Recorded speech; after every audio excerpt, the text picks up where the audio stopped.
So we're recording. So if I don't know, do you want to start the show? I always feel like we should have organic banter. But organic banter. You mean like, welcome to our guest from the fascist state of Toronto?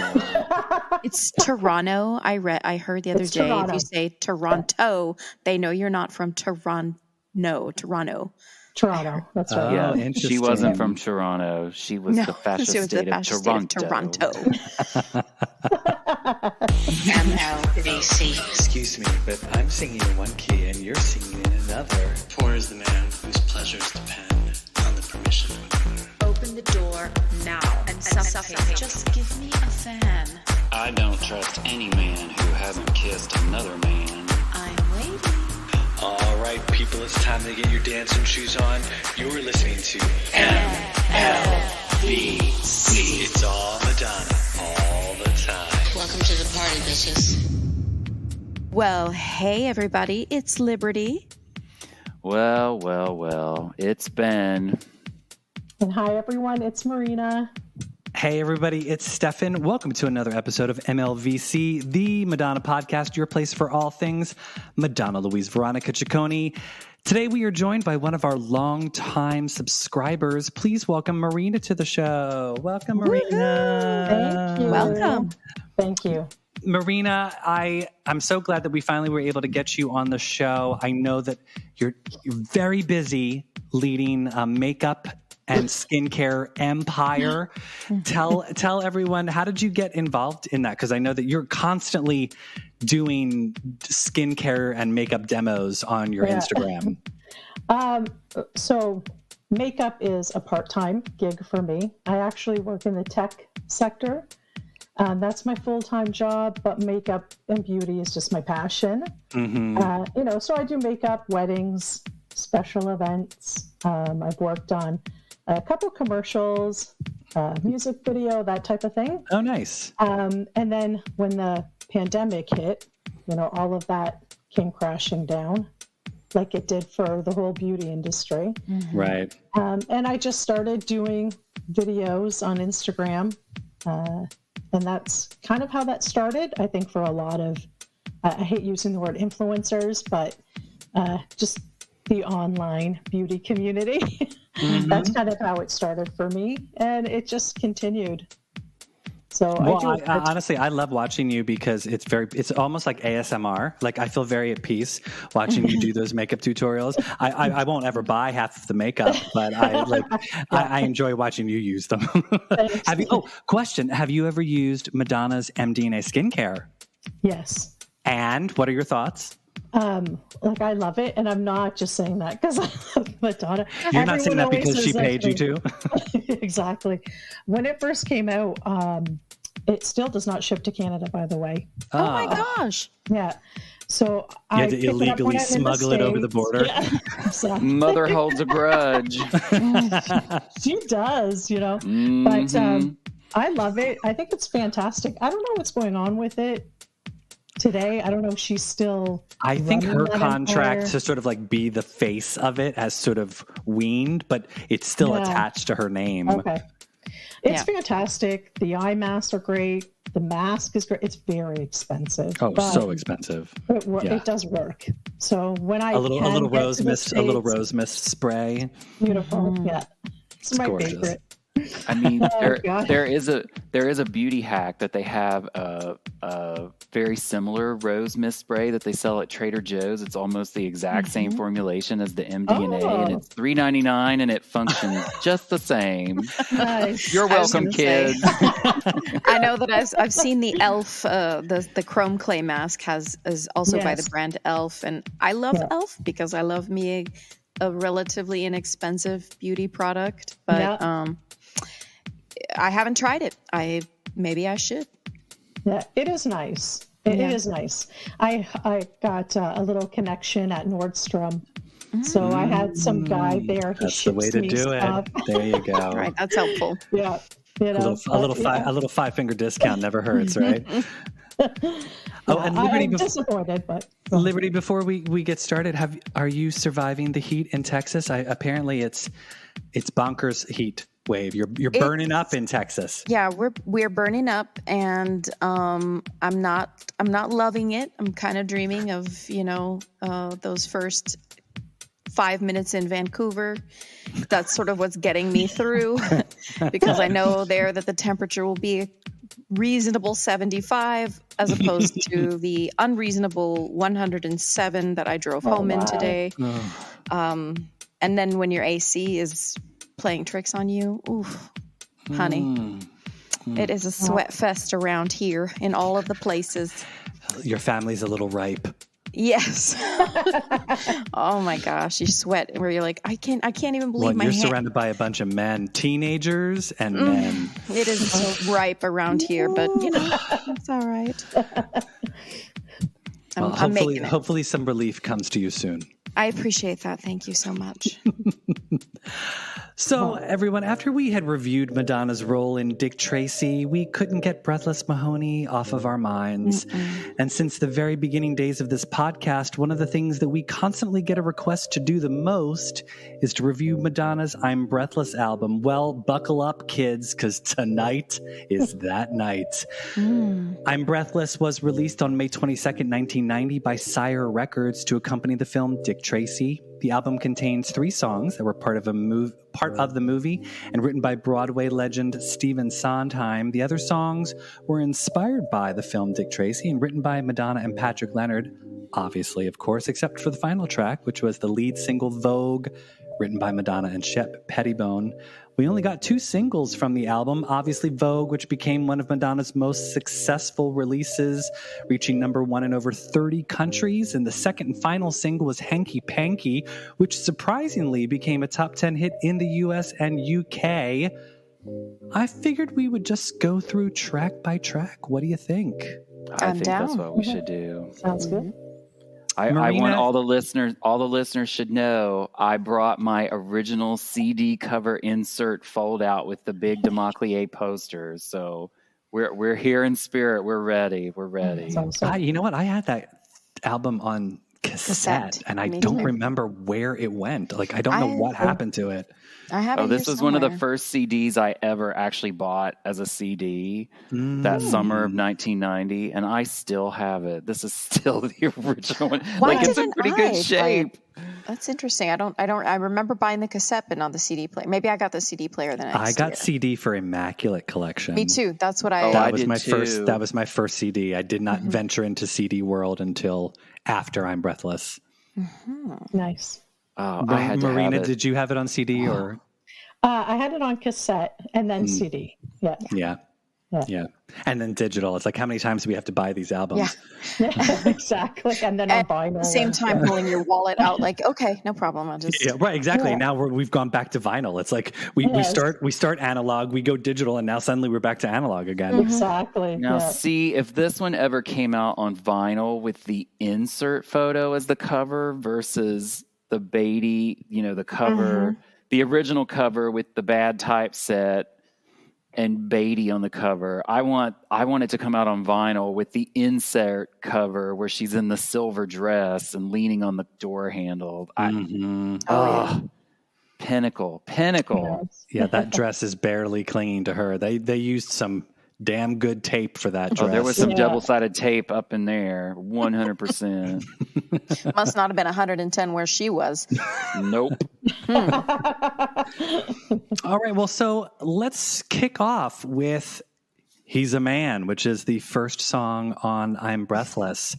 Marina, you are our guest, so you get to start. What do you think of the opening of the I'm Breathless album? It was nice to actually hear the album again. I haven't listened to it in forever, so it was nice to actually visit it again. I like the song. I like the whole album, and it kind of reminds you how playful Madonna is. When she gets in that little quirky voice of hers, go bananas. We're talking about the other song, but I don't know. I liked it. I'm trying to remember specifics about that song. I'll tell you some specifics. Yeah. This is the one that I had the most trouble remembering the words or knowing or understanding the words. Let me put it like that, because even today, because I sang it so many years incorrectly, I still have the wrong lyrics and I can't. I was on the way home just earlier today. I was like, oh, he's a man. I love that one. Let me put that on. And I'm like saying every single wrong word. Like I never knew it was, I just looked up the lyrics. Square jaw. I thought it said slack jaw. I don't know why. I mean, I was 13 when the album came out. So, but I love this song because I like the imagery. I just, I enjoy a little, I don't know, there's something sort of sultry about it. Yeah, it's definitely like big band, balladeering and like that. What I found interesting about it as the intro track is, and I remember this, my first impression when I heard this song, because it starts with the quoted dialogue from the movie, and I was like, oh, okay, so this legit is right in the same vein as Prince's Batman soundtrack from the summer before, that you interpolated the dialogue and like that. But then the song starts and you're like, oh, wow, this is one big phallic metaphor. I'm like, okay, so we're in Madonna land, not the land of tidy Hollywood soundtracks, which is interesting that it's not a soundtrack. It's it's a concept album and thus a studio album, which it doesn't always get credit for, but clearly is. I love this song. It's vampy, trashy, trampy, and I'm here for it. Yeah. No, but you're right, Ben. I think the fact that it sort of sets the intention, you know, if you were wondering what the album was going to be like, you get the idea right from the get-go. From the moment it starts, you hear some Dick Tracy, you know, it's peppered throughout the song, and it's basically Breathless singing. It's not Madonna. It's the character. It's, you know, Breathless, and she even says that, you know, that's the name of the album. I'm Breathless. She's giving you it's total concept, which I thought was so fascinating. You know, when it first came out, again, you're coming off of the behemoth album of Like a Prayer, which skyrockets Madonna even further into the stratosphere than one thought possible after, you know, Papa Don't Preach, or True Blue, sorry. And then you're wondering, where is she going to go? And we get I'm Breathless. And I thought it was such a strange, I mean, because again, you know, I wanted Vogue. I wanted every song to be Vogue. And it wasn't. It was Broadway Madonna. And so I wouldn't say I was disappointed, but it wasn't what I was expecting, because I love the album and I love it because, you know, it was new Madonna music and she was singing and it was fantastic. Right. But there was precedent for that. If you consider she had been on Broadway in Speed the Plow. She had been in Bloodhounds of Broadway, the movie, and had that wonderful duet with Jennifer Grey that was right in this same vein. So it wasn't completely unfamiliar territory. True. But I mean, when you're at your creative nadir, that's the time to take a big swing and try something new. When all your muses and all your powers are working at their peak, that's when you do it. So made sense to me. I think it shows, well, at least for sure this song it shows, like, it sort of sets that standard. I am this character now, so let's go. That's one of the things that I like, that it's sort of, it lays out a little the story for you. If you had not yet seen the film, you could listen to the song and be like, okay, so there's like a man and he's got a radio and he's like fighting the bad guys, but wait, does she want him to be bad or does she want him to be a good guy? And mystery kind of starts to unfold there. So I like the key change as well. It's a little musical. My musical verbiage is not that vast, so I'm just going like, yeah. But when she goes, and you are a man, it's higher and it's so at the end, it's so good. Well, so I love that sort of Madonna's role in Dick Tracy is the real reason why we end up getting this album, because obviously the 3 songs that Stephen Sondheim penned that she sang Sooner or Later, More, and What Can You Lose, you know, those were the songs that he wrote for Breathless's character in the movie that Madonna sings fantastically. Yes, she does. And I love that she was able to get them included on this album. And then, as sort of like a hat trick, she's like, you know what? let's do the rest of the album in the same vein as this. And I think that's what impressed so many of the critics was how well her and Patrick Leonard were able to evoke the 1930s. You know, I mean, when you listen to some of the other tracks, just the fact that Madonna puts the Sondheim songs around her songs, and you can't really sort of tell a difference, you know? I mean, it's kind of beautiful. Marina, what did you think of Madonna in Dick Tracy in general? I loved her in that. I just thought she looked amazing. First of all, she just sounded amazing. I thought she did a great job. You know, people kind of put her down for her acting. I thought she was amazing. I thought she nailed it. She nailed the character. I mean, she's sexy. So, like, who else can play this role better than her? So I loved it. I love her in anything, but I did love her in this. Yeah, for sure. What did you think of her sound, like her singing? Because obviously she was more pop star singer, and now here she is trying to sing Sondheim, which is that's a hefty task. Yeah, and I mean, she has a beautiful voice. I don't think she gets enough credit for the range of her voice, the different style of music that she can sing. I love it. I love that she's not afraid to try and sing different types of music. So I mean, I'm always enamored by her, but in this role specifically, I just thought it was made for her. Like, this part was definitely made for her. And like, her voice is always amazing. But I don't know, there's something about that character. She kind of comes alive when she's singing. Yeah. And it's just beautiful to watch. Yeah. You know, I remember distinctly listening to He's a Man specifically, but thinking about White Heat at the time, how I thought, oh, so maybe this is, because, you know, when you hear True Blue and that song White Heat, which I think at the time, I remember I was very young, but I think it was a little like, well, this seems a little hokey. I mean, I like the pop song, right? But I didn't know anything about any kind of classic film or anything like that. So I had no idea where the audio bit was from in White Heat, at the beginning there. A cop, you know, that part. Yeah. Well, and so then we segue into Sooner or Later, which is our first Sondheim track on the album. I mean, she does a killer job at this song. I mean, it's Oscar award winning. Yeah. I mean, we all got to see her perform it at the Oscars. That was the year that she took Michael Jackson as her date, and she vamped it up as Marilyn Monroe, shimmying in that gorgeous gown with her earring drops off, and she tosses it into the crowd. And that was a fun performance of that song.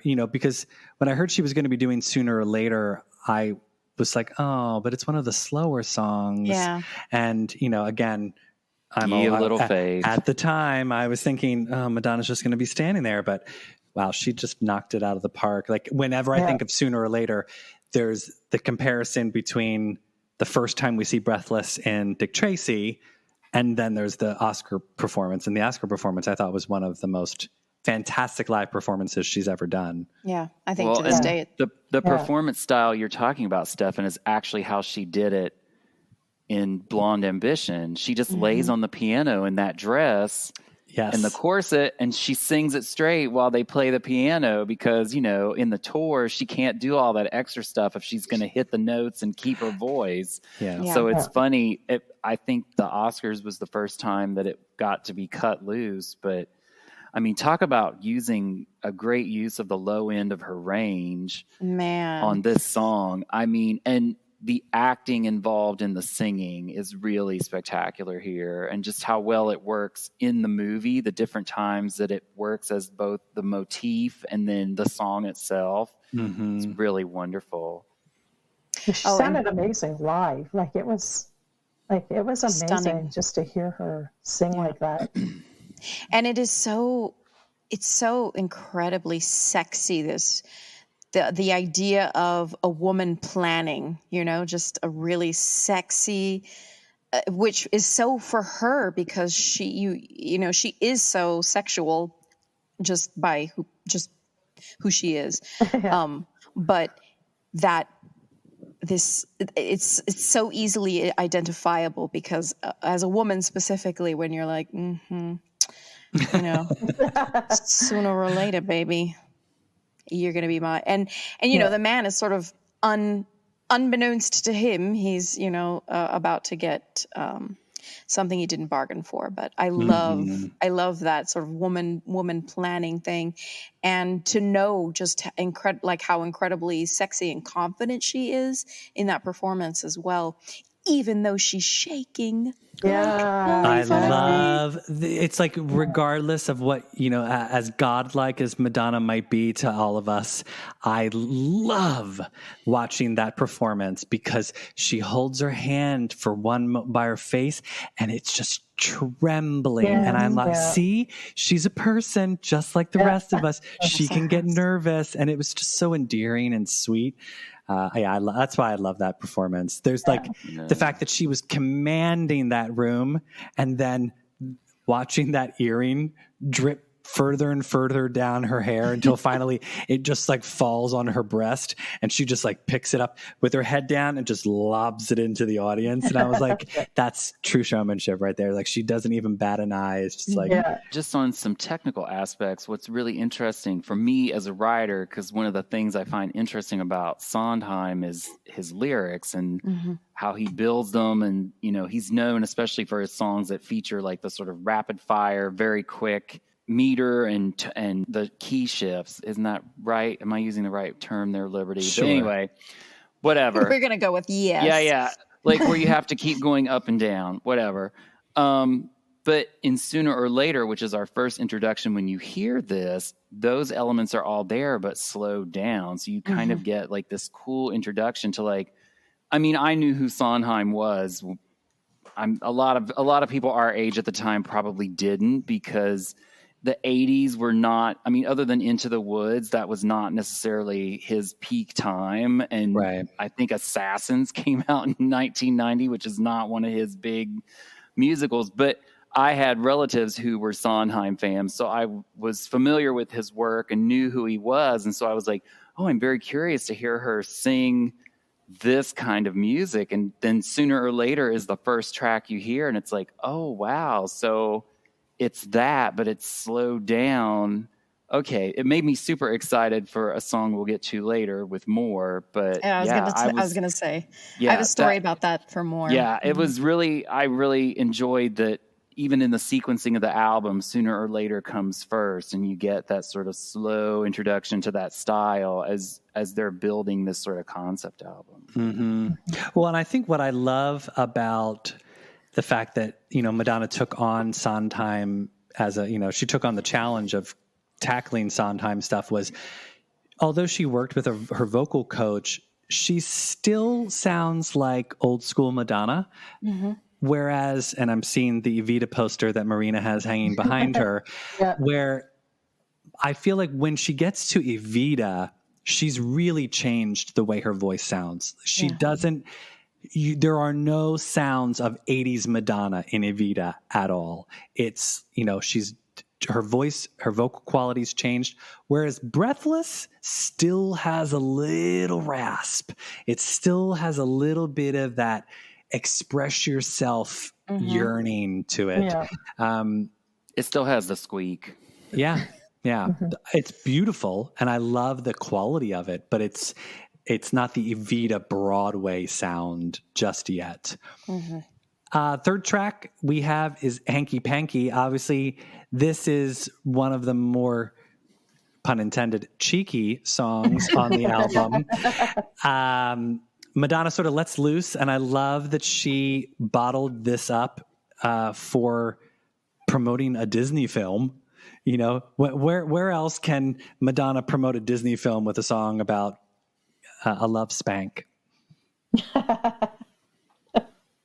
I just watched the live performance in Paris on YouTube when I was listening, and it was just so awesome hearing it live. And she sounded amazing live. I thought She From sounded Blonde better in that Ambition? performance. I was gonna say. Blonde Ambition or Reinvention? I think it was the Blonde Ambition Okay. tour. Yeah. Oh my gosh, she sounded amazing. love that we got two versions of that though. That was one song I never thought she'd ever bring back on tour, and the fact that she redid that song on Reinvention was kind of fun. It's a cute song. It is cute, and I mean, okay, admittedly, as a 13-year-old, I was very like, I'm listening to a song about spanking. As, of course, having just grown out of that era of childhood where I was like eligible for those. Yeah, sorry, my dad was good. Yeah. Anyway, that's a whole other podcast about my childhood trauma. But I remember thinking that, I couldn't let my parents hear that I was listening to it I enjoyed it because it's, of course, fun and boppy. But I'm thinking to myself, like, can I feel fun and boppy about being spanked? Or is that like, it's like a lesson really, for somebody at that age who's like just learning how all of the rest of the world really is and works. I was rather, sheltered in that respect, but, I don't know, fun. I was fascinated, and maybe I just missed it because I wasn't legally, for the record of the podcast, I was not legally old enough at that time to go to clubs. Anyway. Somehow, something tells me you were still going there, though, weren't you, Benjamin? There were no remixes for the gays, and this song seems like it was made for the gays, and there were no remixes. I literally went and bought the CD single that was available in the U.S., and it literally was the album version and the radio edit that had this sort of like switched up percussion and a little bit less brass. Yeah. But I'm like, where was the Pettibone 7-inch for Hanky Panky? Like, come on. That's in the vault somewhere. Has to be. I would hope so. I want to hear that. She should have put that in her little Spotify, like remember when they were like, here's like all these deeper and deeper remixes and all these things that we haven't seen in years, or some of us have, but not on, any digital form. So she should roll that one out while we're waiting. I want to hear it on I want to hear it on the tour. Like maybe she does Hanky Panky because it wasn't a number one, but it was a top 10, and it was a top 10. All of a sudden you hear that same underbeat that Pettibone put on Express Yourself and the Miss You Much remix, and it's Hanky Panky. I would just pass out and die and go home. Marina, did you get to see Blonde Ambition when she came to Toronto? Were you too young for that? I was not too young, but that concert I missed. The Girly Show and Blonde Ambition are the only shows I missed. Wow. I would have loved to have been there, especially the just because it was. I was going to say it was so controversial when she got to Toronto. Sorry, Toronto. It's Toronto. Silent T. Yep. Madonna's cheekiness continues with I'm Going Bananas, which is probably one of my favorite songs on the album, just because it is so batshit crazy and bizarre. And I took a drama class. Shocking. I took a drama class in college. We had to do a song. We had to do a song performance as one, and it had to be short. And so I was like, what song could I do? And I thought, oh my God, just because it's super short, it's like TikTok short. And then I can like be over and done with, as opposed to like doing like My Heart Will Go On for like hours being up on stage. I was like, I'll do I'm Going Bananas. So I've always loved it, and it's just it's bonkers. I love that she sort of uses a bit of a Nikki Finn affectation to it. It's kind of Cupid doll Madonna. It reminds me of the Saturday Night Live skit that yes. And I suppose the idea is something like that, right? This Copacabana sort of like Carmen Miranda. Yes, I love it because it's so character. It's so I don't necessarily know that it's breathless, but it's just so fun because And I would love to see, you mentioned TikTok a second. I would love to see this like somehow like bubble up in the TikTok world because it is short enough for a quick little like. It is very TikTok-y. Now that you say that, I'm never going to be able to stop realizing that. But Thank you, Stephanie. Now we need to start sort of like a maybe a bingo card of how many times Madonna uses banana in songs because this is. Oh my God! Like I'll spit your banana. Yeah, banana. Banana. Yeah, I'm going bananas is just fun, and of course I don't mean to jump the gun, but I think it's perfectly like paired there with Crybaby just because. Yeah, no, sure. I think they complement each other.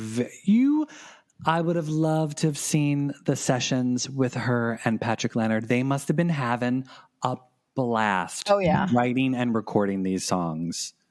Well, it only took them 3 weeks, tinkering. so they probably were just workhorsing and then done with it. Who knows if they had much fun? Have we only seen this song live on Girly Show? That was it? I think so. Right? She only did Sooner or Later, Hanky Panky, and Now I'm Following You. And Vogue. In the Dick Tracy section. Yeah, she only did I'm Going Bananas during the Dietrich section of Girly Show. Mm-hmm. Oh, I love it. It's always fun when she sort of whips out a song from I'm Breathless in a tour because it's so left. Like I'm just like, where did we go? How did we get here? But think about it. The Blonde Ambition was over by the time Hanky Panky was top 10 on the radio. Wow. Because that tour ended at the beginning of August. Hanky Panky was top 10 in like August and September of the summer of 90. Mm-hmm. Wow. So it was a hit after the tour was already over. So it made sense that she brought it back in Girly Show. So Crybaby. Crybaby. Oh yeah, it's time for Crybaby. What do we think of Crybaby? Ooh, ooh, ooh, all the time. I love it. Oh my God. Now I need a whole track of you doing that. Oh my God. It's like Madonna does Betty Boop. That's how I always envisioned the song. And okay, so there's always one skip song on a Madonna album, according to Stefan, and this was my skip song. Okay. This was your skip. I always would skip Crybaby. However, in listening to it again today in preparation for this, I was like, you know what? This is actually kind of cute. I actually kind of like this song. It's because it's so ridiculous. And again, wonderfully committed performance by Madonna. Exactly. Yeah. You know, it's not Madonna, it's Madonna doing a character. Yeah. It's another one that would have it suffered, whereas I'm Going Bananas benefited from its TikTok length. Crybaby would have benefited from the same edit. It goes on too long. That's the only problem with it. Yeah, that part. Yeah. But I love the way she sounds. I mean, I have a strange obsession with her voice and all of those little it's will you knock it off, please? Yeah. Thank you.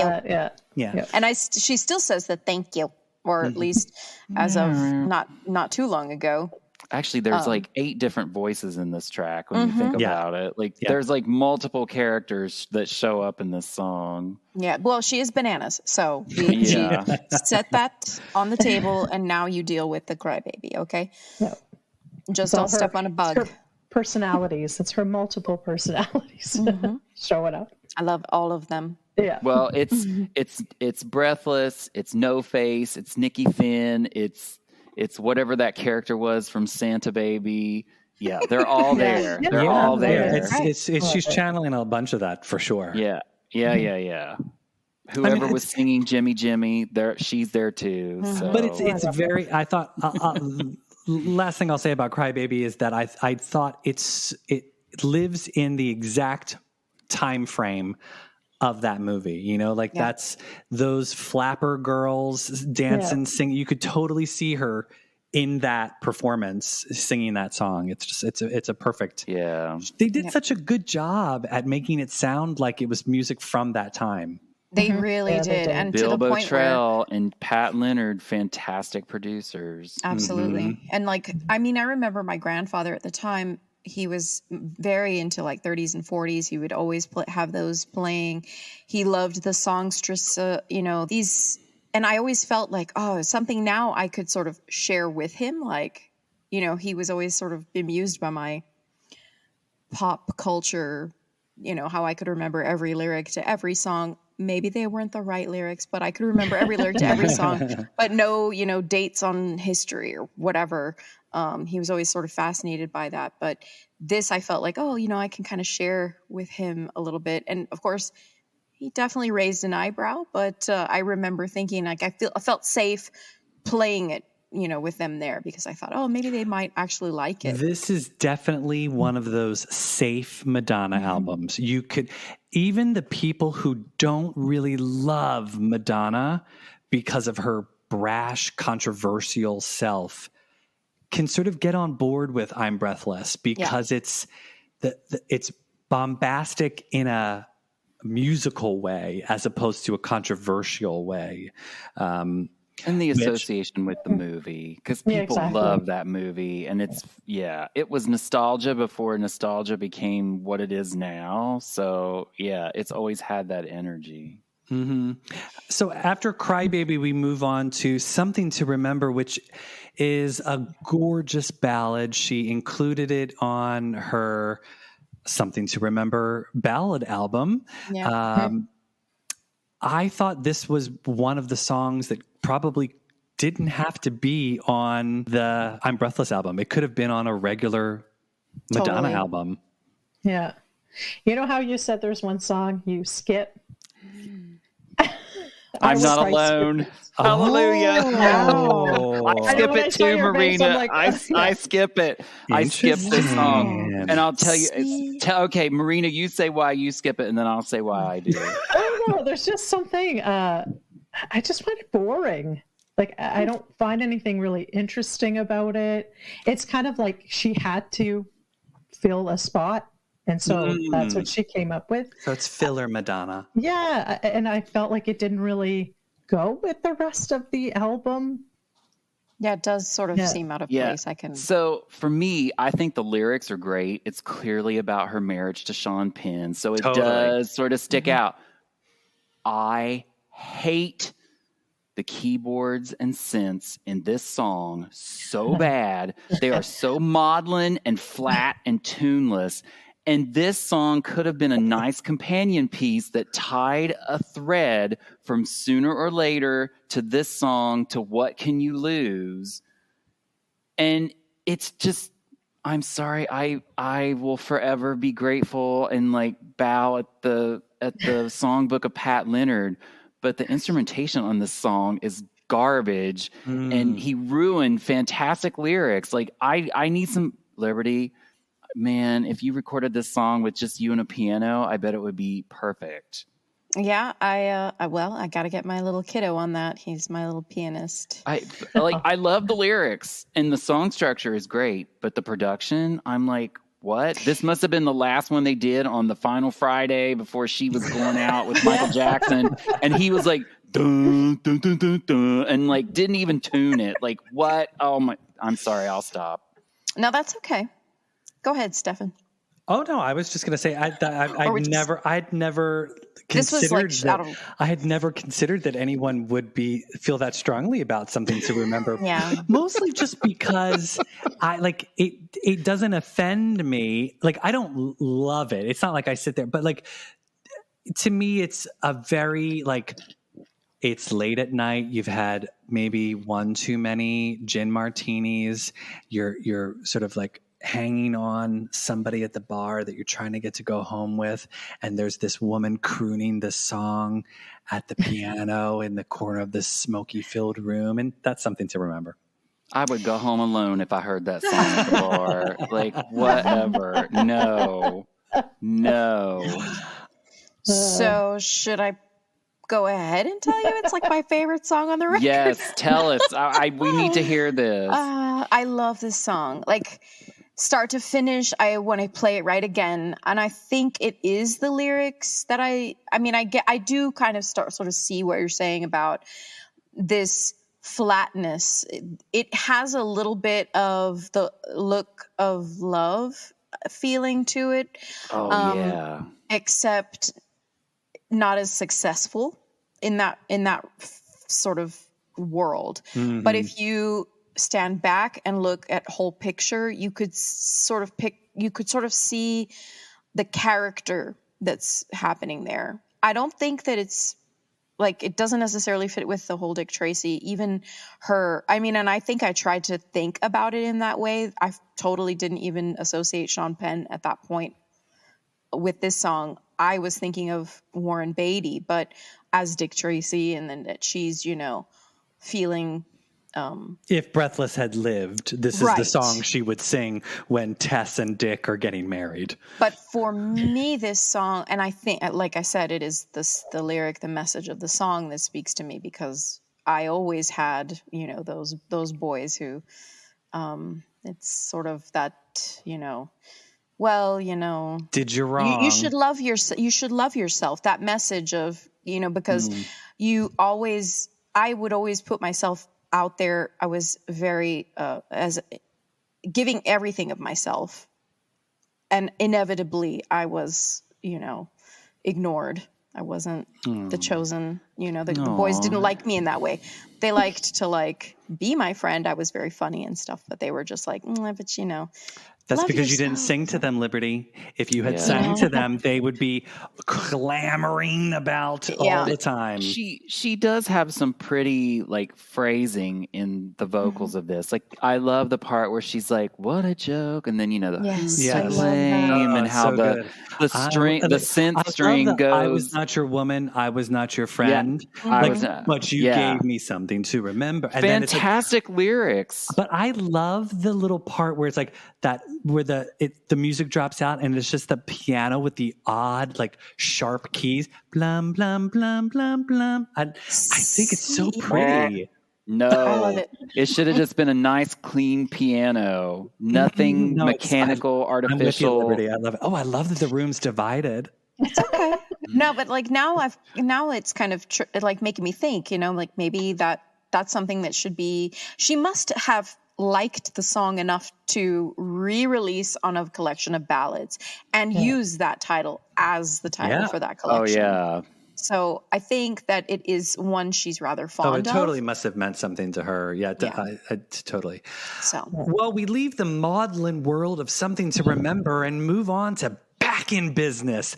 Not to be confused by the song that's in the movie, because that is a different Back in Business. Back in Business with Phoenix Brand. Yes. Well, then there's a third one that actually is a Sondheim song, because you can find it on, it's slightly different than the one on here, because you can find Broadway people singing it. Mm-hmm.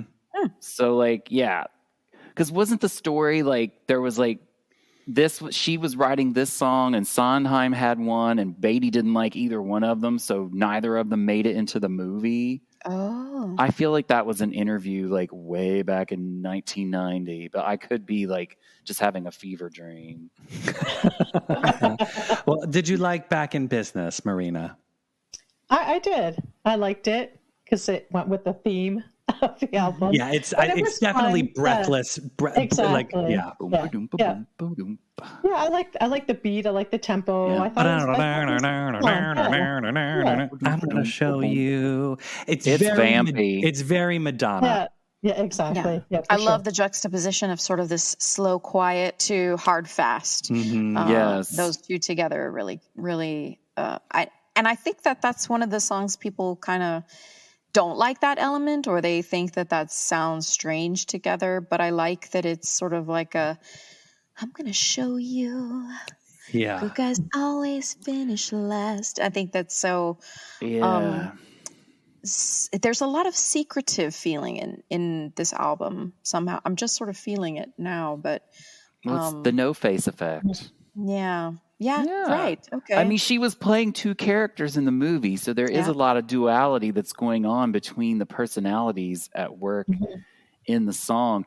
I like this song. I love the background vocals on it, And I remember back in the day, because this is the one track on here that features Jenny Douglas McCrae, who used to sing with Toto back in the early 80s. Oh, You know, all the other songs are Nikki and Donna and Nadia Davenport from Brand New Heavies, also a favorite of mine. Love her. My God. Like, Brand New Heavies. Oh, so listeners, if you've never listened to Brand New Heavies. Sometimes by Brand New Heavies. Oh, my God. Get yourself to Apple or Spotify or wherever and listen to some Brand New Heavies and some Toto if you've never listened to Toto. Gotta get up. Yes. But yeah, so the background vocals, like the harmony is a little different because it's a totally different blend of voices on this song, and it's a lot spunkier. And it like draws you in, and you're like, if you're listening for that sort of thing, you're like, oh, there's something different here, and it's a little spicier, and I like it. So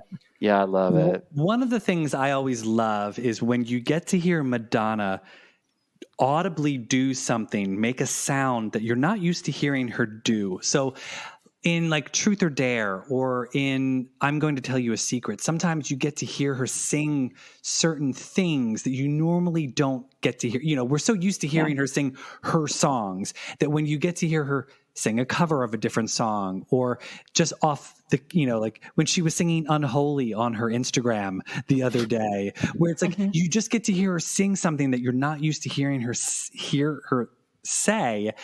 And I felt like Back in Business was very similar to that, because she's singing some parts of the music where it's like, and it's like, oh, I've never heard Madonna do a sound like this before. Yeah, and it's fun to hear her experiment in that way vocally. Yeah, it's kind of the most jazz-oriented arrangement. Yep. I mean, you know, she makes her little attempt at scatting with that cute little section there. I mean, yeah, it's cute. More was another Sondheim song. Absolutely fantastic. Madonna kills this song. She definitely leaves you wanting more. And this was one of those quintessential Sondheim song where it's just like over and different lyrics, like nothing repeats, just over and over and over again. And this is one of the songs that Madonna was talking about, how when she first heard this, she had to have her vocal coach slow the song down just so she could grasp all of the notes and all of the lyrics that were happening in that song. It's a hell of a song. I don't suggest anyone ever try this song at karaoke. Unless you're Broadway trained, you should not be trying to sing this song outside of the confines of your home and away from animals. Marina, have you ever done a Madonna? Have you ever done a Madonna karaoke song, Marina? Yeah. Oh, which? Okay. Have you? I'm Breathless. Which is the one? Which is the one you go to? I don't think I've ever tried one from Breathless. To be honest, I typically go to the standard Papa Don't Preach. Vogue. That's a challenging one, though. I'll try all kinds of songs. I'll try I'm Breathless next time. Something from the album. Maybe Hanky Panky. Not Something to Remember. No, I will not try that. I'm going Bananas because it's short. That way you're up and you're down. Yeah. And you can do it in any kind of squirrely voice you imagine, and no one's going to realize it's not how it's supposed to sound. It literally will sound like the TikTok remix. I'm going bananas, and I feel like my mom and I mean, no one's going to know. Right. All right, so share the love on More. Just all of it. This song is fantastic, and it's quintessential Sondheim, and so it was fun to hear her tackle it and succeed. And I love all the people who've covered it since it was released. And my dream is that after I heard Love on Top, I was like, oh, I want Beyonce to sing more. I bet she could do it. I love this song. I would like to see someone try to sing it at karaoke now that we talk about that. That would be fun. It's just so good. I think it's your calling, Ben. Yeah, no, I don't. I've done karaoke once, and that was terrible, and I'll never do it again. So, yeah. If you're going to do a Madonna karaoke song, I think Dress You Up is always a crowd pleaser, and it's a very fun, upbeat song to get through. Yeah. Everyone knows it, so it's If I it's were safe going to do Madonna it, choice. I would do Express Yourself without question. Oh, that's a tough one. That's a tough song. No. For this song more, I remember I was in choir in 9th grade, and a friend of mine at the time, she was like, "Your girl did good, right?" And I was like, "What are you talking about?" Because everybody knew I was such a huge Madonna fan. And she's like, because this girl was a big Sondheim fan. She knew all kinds of show tunes. I knew nothing about any of that world. So Madonna kind of helped, educate me, as she always does. But I was so chuffed. I was so excited. I was like, wow, I can't believe that, through all of, because this is post Blonde Ambition tour, post crotch grabbing and things that she did on that tour that people, that my standard friend group or my standard, let's say, family group would have, were always on me like, she's so trashy or whatever. They were actually complimentary, and that she did such a good job on that song. And I always felt very proud. That was one thing where I was like, I'm very proud to be a fan that she did it. She did it well. And I really think I could do it on karaoke. Okay. So, I mean, fight me. We'll do it. I'll try. Stefan, get your camera out. We need to go to That's right. Go to karaoke in Vancouver. He's probably going to be filming me when we catch up at the airport or at the hotel. Parking lot performance outside the venue. Liberty, when you open the hotel door to let me in, I just want to see you perform more. I'll just have the camera ready. At that hotel especially, right? It's fun. What is this? More. Yeah, exactly. I want like a top hat. I want jazz hands. You can even change the lyrics. I want a second bathroom and a nice shelf. Maybe a trunk where I can sleep by myself. When my room service, it is late. Yeah. Oh, never mind. They don't have it here. Oh, yeah. We can have some fun with that. I love it. Goodness. What Can You Lose is Madonna's duet with 88 Keys, i.e. Mandy Patinkin. Absolute gorgeous. I mean, this my song favorite track. It's so short and literally leaves me wanting more. Like, I just wanted the song to go on and on and on because they just sound so good together. Yeah, they do. This should be a TikTok, because there's a lot of people who post very emotional things and, things that are like pictures, even if just like of their animals or something. And that this song in the background, I'd probably a flood of tears. I love this song. Just even the last line. Song? Yeah. Okay. Yes. Oh, God, yes. Good point, Marina. Oh my gosh. Yeah. This is my favorite song on the album. For sure. Without a doubt. Even, I mean, yes, Vogue is on the album, but it exists in its own category. Mm-hmm. Yeah. As a song and a thing and a place and a time. But oh my goodness, this duet is just so beautiful. It's so beautiful. It's beautiful. And just so soft. I don't know why this song always sort of reminds me vocally of her performance on Promise to Try. Sort of dainty, I guess. Yeah. Very, very beautiful. Love it. Well, and I think I always had a penchant for this song just because in the movie it leads into my favorite scene of the movie when she's just devastated at the docks with Dick Tracy and tell me you want me, tell me you want it all, but tell me now. And I love that this song leads into the overlay of that where the ending notes stream across that. And I love watching her and Mandy Patinkin perform together because it's a duo that I never thought you'd see. And it's such an odd pairing of this like Broadway guy with this pop goddess. And they just work so well. And I love Mandy Patinkin's performance in vocally and acting in the scene, the way he's looking at Breathless, and it's just gorgeous. It's just perfect. Oh, yeah. It's like this great encapsulation of like 88 Keys' unrequited love for Breathless, and then Breathless, like ridiculous desperation. Because like she knows that he feels that way, and she's giving him the shaft to go chase this guy who's never, she knows. She already knows. She wouldn't have made no face if she didn't know. Like, let's get real. She knew. So, yeah, it's just tragic upon tragic upon tragic. And it's just, and as tragedy often does, it made something really beautiful. So, Yes. Yeah. Yeah. Next up, we had Now I'm Following You, Part 1 and Part 2.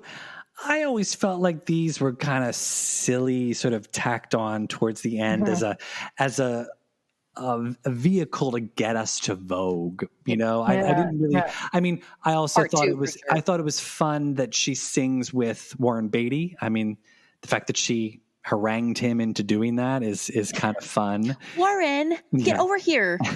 Right. Well, the original version of this song is in the movie, but it's sung by the guy who wrote it, Andy Paley. So I thought it was interesting too that she pulled an Aretha and did like a cover version of a song that like somebody else had recorded and it hadn't even been released yet, because the actual soundtrack to the movie, you know, the official soundtrack hadn't even come out, and she's already made a cover, and then both the cover and then the remix. I don't know. I thought it was interesting. It was more in the character of Breathless and the universe. Yeah. I mean, Warren Beatty, like whatever. But sorry. Yeah, I like it part was one. cute. I mean, I like it brings back it brings back Hanky Panky and gives it all this fun new context with, my bottom hurts just thinking about it. And then the Socrates quote, I'm like, what? Are we high? Like, what's going on? Like, an unexamined life is not worth living. It's so ridiculous. Well, I always thought like part 2 was very like a nod to Disney and like the Disney studio in general, because you hear the Disney na, na, na, na, na, na, na, and then it's some guy counting 10 million, 20 million, 30 million. And it's like, is this the guy counting how much money the movie's going to make opening day? Like it definitely Disney. 100 million. Let's go. I also love that that's where we get, again, yes, the callback to Hanky Panky. What about Dick Tracy? Dick. That's an interesting name. And then they have Dick. I like that. It's such a hokey song, but I just thought it worked in the world. By the time you get there, like the album is so all around and all over the place that it kind of works, I totally forgot about that. Dick. Then when I was listening to it, I was like, what were they even thinking there? It was so funny. Yeah. And again, it's a Disney film, and and Madonna's like has dick all over a song. It's kind of fun. Yeah, definitely. She's like, well, so how many times can I say it without 29? Okay, we're doing 29 exactly. I like the first part. I like part 1 better than I like part 2. I'm not wild about that manufactured sort of sound. I just see. I thought it was like interesting. whatever. I thought she was trying Kevin Gilbert out to like work on her next album, as she frequently does with these sort of projects. But because he was a studio whiz and musician in Bill Bottrell's group, but instead of working on erotica, he went off and worked on Sheryl Crow's Tuesday Night Music Club. So he did all right with that choice. But it's interesting because it's one of those songs, just like Justify My Love becomes Andre Betts sort of trying out for erotica. It's like, oh, she's like sort of bringing new musicians and sound makers into her universe after 2 or 3 albums of Pat and Steven. So Shep. So it was a fun little adventure. Well, and I love that it made it into the tour, and that was when in Blonde Ambition, I remember she's like, now we're going to do something naughty. We're going to lip sync, and that's when they put the record on. And that's when they put the record on and play Now I'm Following You, which I thought was cute. And it's just her with all of the backup dancers wearing their Dick Tracy outfits, and they're like doing the kid and play, and then she. Well, they're in Speedos, aren't they? And the Dick Tracy jackets. They're not barely wearing any clothes. Yes. And then I love that she sort of disappears to go off and get changed for the next segment. And that's when the guys are just sort of like dancing in their in their underwear. I enjoyed it. It was wonderful. Then we end I'm Breathless with Vogue, which, as we know, was not in the movie, but and not in a 1930s setting, but yet I still felt it worked in the world of I'm Breathless. I felt like her paying homage to the Hollywood film stars is sort of what married it to the world of Dick Tracy. And Marina, was Vogue as big in Toronto as it was in the United States? Because it was huge in the United States. I'm just curious. It was huge here. Yes. Yeah, for sure. Were you voguing when it came out? Obviously. She's still voguing today. Yeah, still voguing. Oh, that's right. She's wearing her cone bras, ladies and gentlemen. Yes. I won't stand up. You're lucky this is a non-video when we'd be making you demonstrate your handwork. You would be voguing, yes. If this was alive, you'd be voguing right now. You'd be giving us hand and face elements. Yeah. No, it's huge. Every club was, I think worldwide. Yeah. Oh yeah, sure. 30 some countries. It was ridiculous. Yeah. For me, this is the skip. No, I'm just kidding. Can you imagine? You just about gave Stefan a heart attack. No, I knew she was kidding. I love Vogue. At the time, though, I really was like, this is weird. What is this song doing here? But then I realized, like, oh, she just wanted us to buy this record, so she put Vogue here. But because it's the classic regular pop Madonna that I loved, but now I was also in love with I'm Breathless as like a new, let's say, identity, because as a 13-year-old, I don't think I had a whole lot of ideas about separating those or that this was temporary. For me, everything was like, well, this is who she is now. I have to accept it. This is it. It made some sense because of the call out rap to the classic film stars at the end, which are a huge source of inspiration to the album and the film and the time period. In some thematic ways, it fits. Obviously sonically it's... Except at the time I was like, who are these people? I'm barely learning all the words to Billy Joel's We Didn't Start the Fire. You know what I mean? And I'm learning all of these history facts by just listening to Billy Joel's We Didn't Start the Fire. That was back in the day when pop music taught us something. Right. Now we just have wet ass pussy. And what is that teaching us? That is actually a different lesson. That's biology. Yeah, Stefan, you just aren't seeing that as a lesson because it's not a lesson that you feel you need to learn. So let's come correct now. All right. Yeah, Liberty's teaching her sons about the wet ass pussy. Right. Now, children, have a seat. You boys are going to learn today. Mom, please. All right, kids. Oh, wow. Mama's air conditioning is out, so we're going to learn a little lesson about WAP. We're back at the Drowned World tour, I see. Yeah. Oh, dear daddy. Taking on a whole... Oh, Mom, please don't make us listen to WAP again. Please, we don't want to do this again. Oh, Lord. But you know what? I did think it was interesting that Madonna put Vogue out as the lead single, and that was why I bought the album I'm Breathless, because I just assumed there was going to be more music like Vogue on the album. And then, surprise, there wasn't. Really? You didn't read Entertainment Weekly or Rolling Stone or People or Time? Maybe. I don't know. I think I always have hopes. Oh, Lord. Did you? You're older than me. Of course I did. And I lived in a barn and I knew the difference. Like, come on. But I just love that, it gave me the appreciation for that type of music, whereas I probably never would have sat through an album had it been somebody else. Like, had somebody given me this Sondheim album and said, here's some really great Sondheim music, I would have been like, no, I'm going to go listen to Vogue. And Madonna, the thing that I've always loved about her is that because I loved her, she's sort of guided me through different musical genres and different, types of music all throughout her career. And thanks to her, I was able to glean an appreciation for Sondheim and Sondheim-esque music, which I probably wouldn't have gotten had it not been for her.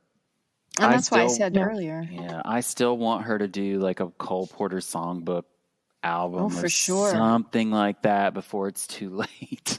And her voice is rich enough really now too, that she could totally do it. Yeah. I listen to a lot of like Fitzgerald and Sarah Vaughan and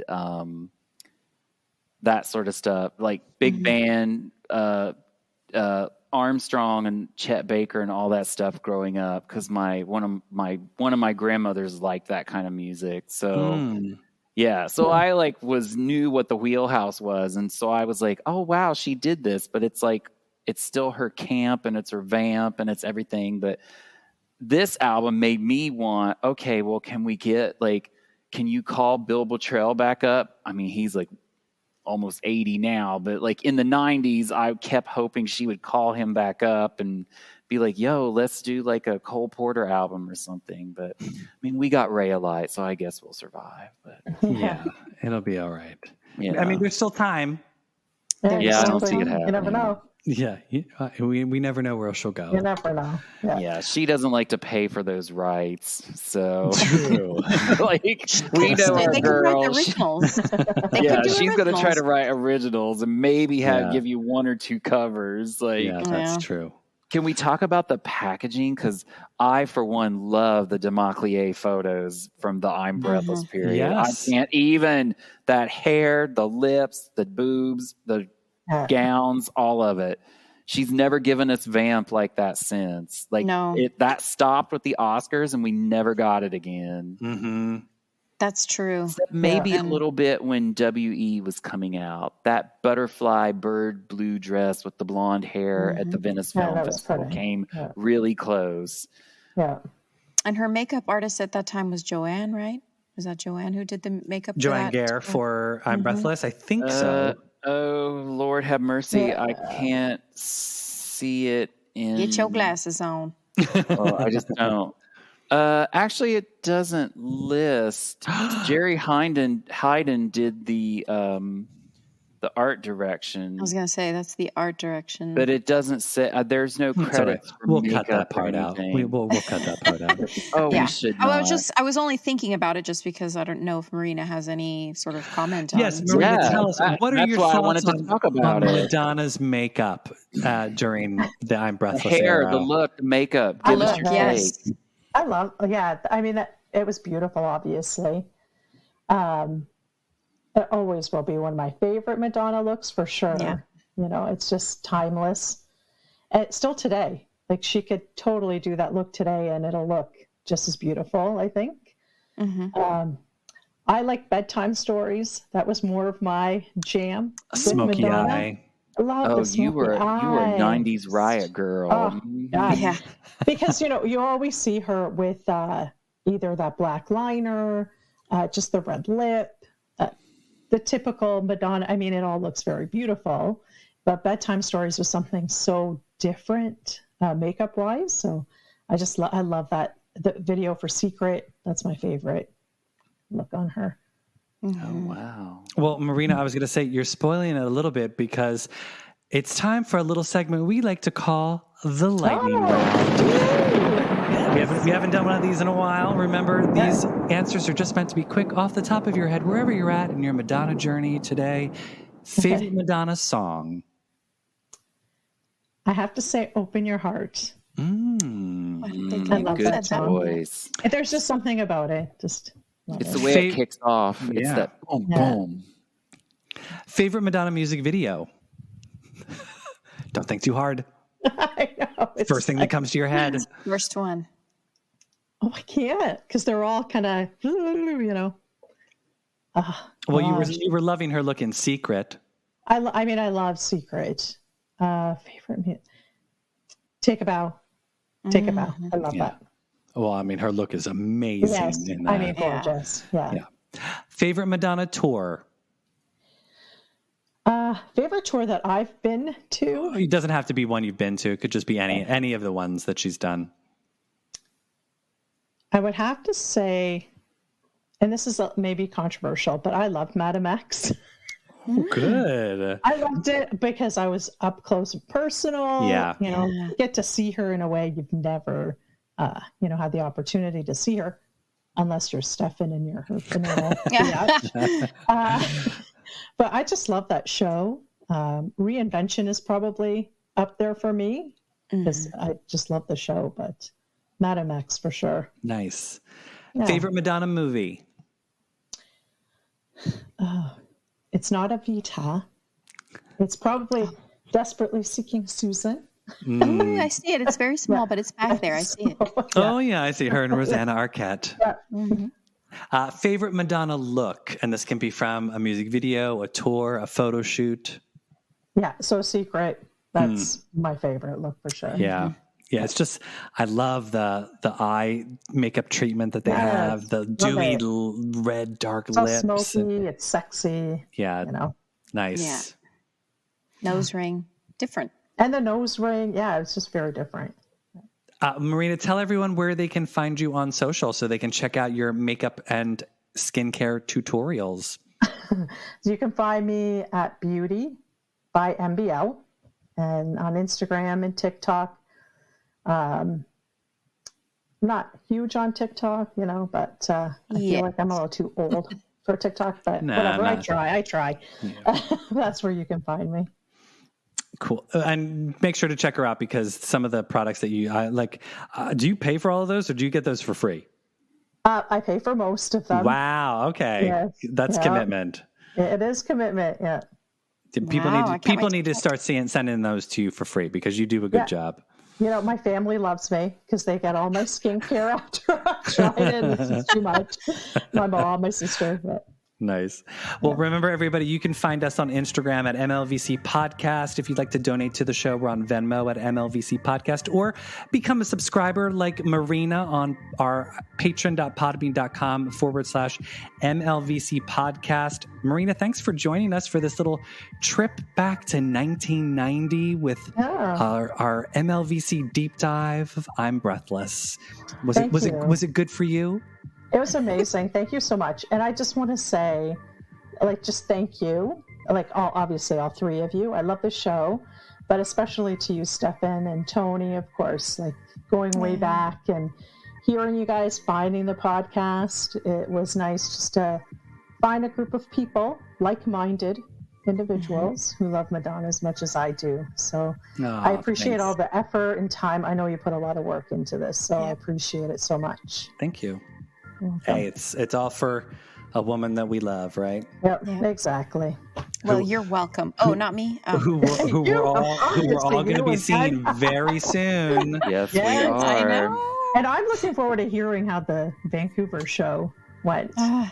TikTok. I know. So I'm so nervous. Oh my god, it's already starting. It's already starting. Belgian stress. Oh my god. Oh no. I'm going to be up all night with Liberty over there saying prayers in the corner of the hotel. room. I would just it's going to happen. It's going to be beautiful and wonderful. And you're going to have the most amazing time. Yeah, all that, but also the anxiety. I need that. Let me have it. It feels like that sometimes where I'm I need the nerves, the excitement for when it does happen, that it's it pushes me over. You know what I mean? Where I'm of course. Yeah, Don't worry, Ben. When I arrive to the hotel room and Liberty is belting out more, I'll just slide a mood relaxer into her mouth, and she'll be fine. All right. Yeah, you should do too much. A little bit of Xanax. Never heard of Exactly. I'll just toss it in during one of her. She's and I'll just chuck it in her mouth. Yeah. And then you got less Xanax. Lord's up hand. She'll go from more to what can you lose? Yes. Okay, that's the video I want to see. And the next morning, something to remember. Something you don't remember is more like right. it. You'll wake up and you'll be like, oh, honey, what happened last night? As long as I'm not singing He's a Man. It'll knock Liberty out for days. I'll come back and be like, Liberty, I tried to wake you for the concert. You just wouldn't get up. It's time for us to go. Well, next time, Stephanie, you just drag my body like, Weekend at Bernie style. Take me. I don't care. Prop me up in the seat. Oh, Lord, too much. All right, everybody. Until next time. Until next time, toodles. Bye, thanks. I hope your bottom hurts just thinking about it.